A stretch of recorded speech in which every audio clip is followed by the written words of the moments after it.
Welcome back into the Sports Source. This segment of our show brought to you by Jinx Logos. Most of the time when I deal with a sponsor on this show, I want them to feel like I'm the best friend they've got. I want to help them build their brand. I want to do as much for them as they do for me.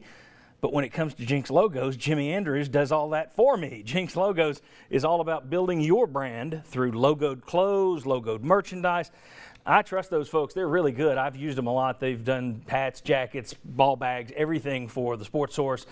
Great stuff. Jimmy Andrews and Jinx Logos. Give them a call. Help build your business brand. Call them this week. You'll be happy that you did. And I'm happy I called this guy this week.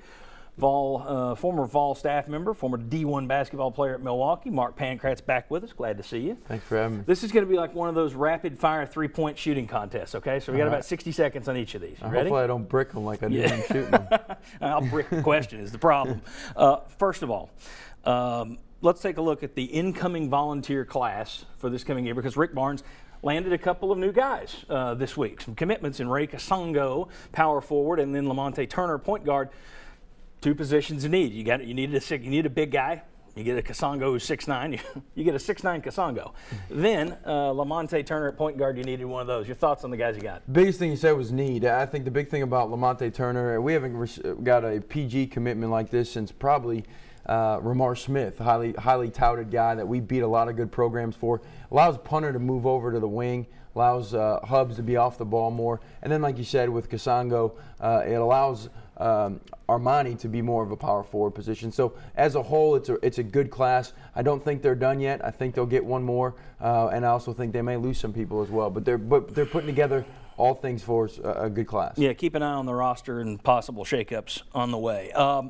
This week, Rick Barnes told the Knoxville Tip-Off Club that, hey, the goal is the NCAA tournament. They think they could do it. He was told at Clemson he couldn't turn it around quickly and get into the tournament. He did. You got to say that for recruits. You got to say that to the team. You got to say that to fans. You've been on staffs. Behind closed doors, are him and his assistants huddling saying, yeah, we can make the NCAA tournament? Or do you think that's just spiel? Well, I think they do believe it because that's all they've known. The other thing is, though, they haven't been able to spend a lot of time with this roster as far as workouts. When they've taken the job, they didn't get a lot of time to see what they have. Right. And I also think we're not the Big 12. Big 12 has a better basketball reputation. They're going to get more schools in. And with the likes of teams like Vanderbilt and Auburn continue to build up, how many spots are left out there? Yeah. Think they'll be on the bubble on the outside looking in come this year. All right. We know how Tennessee's current coach is recruiting. Got a couple of guys. One of Tennessee's old coaches, Conzo Martin, who came close to some five-star guys when he was here. You got Jarnell Stokes. Was close on a couple others. Couldn't seal the deal. He's getting a Calipari-like class at Cal. A couple of guys you got one guy that's a top 3 player in the country, another one who's probably top 10, top 15.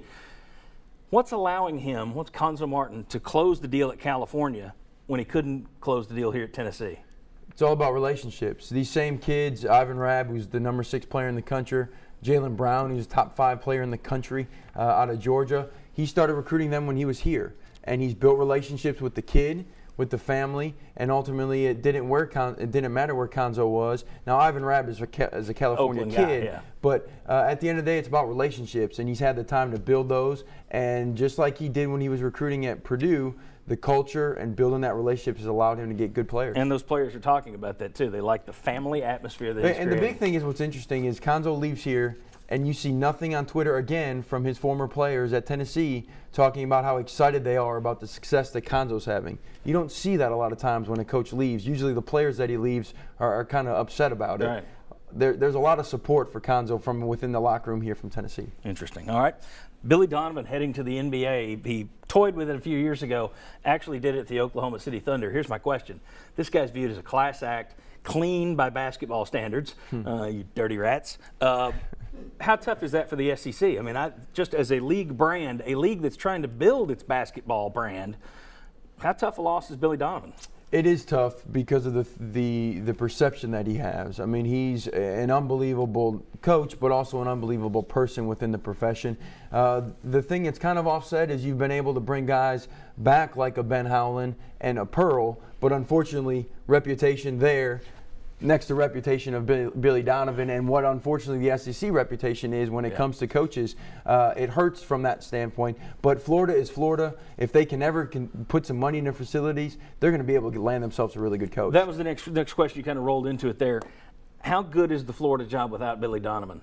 Should people expect them, if they get a Mack or a Miller, are they expected to remain up there as kind of Kentucky's number 2 in the SEC, or do you see them dropping back? I think it depends on who they'll get. I think they have the money. It is a good position because of the recruiting base of Florida and being able to get in Atlanta and the reputation it has. They'll be able to land themselves a good coach. But the other thing is the fan base. Their fans have not consistently shown up, even though they've had a Billy Donovan and a successful program.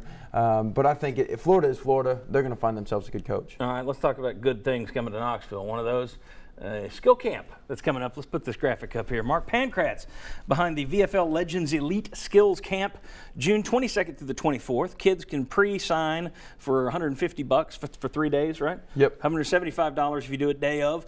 Tell me about your camp. You got a lot of ex-Vols coming in here. Yeah, we got 8 professional basketball players, former players. Skylar's going to be trying to go play overseas soon. They're going to come back, and unlike a lot of camps out there, my camp, we use iPads at almost every station. We're filming kids' shots. We're doing straight skill stuff. It's not your fluff, a lot of contests. You're coming to get better, and you're going to learn from some of the best Tennessee basketball players of all time. He's a pro, folks. Trust him. Mark Pankratz, good to have you with us, and we'll see you and some of those Vols right back here on the show right around the time of that camp, so that'll be fun as well. Yep, Tennessee Prep Hoops, they can go to the register. Excellent. Mark, thanks, bud. Thanks. Good deal. When we come back, we're going to talk wide receiver U, Nike, and what American sport is in trouble. Come on back on the Sports Source. From East Tennessee to Kentucky, no job is too small for Benedict Construction. Electrical work, heating and air installation, even carports and garages. With a reputation for excellence, rely on the custom work of Benedict Construction.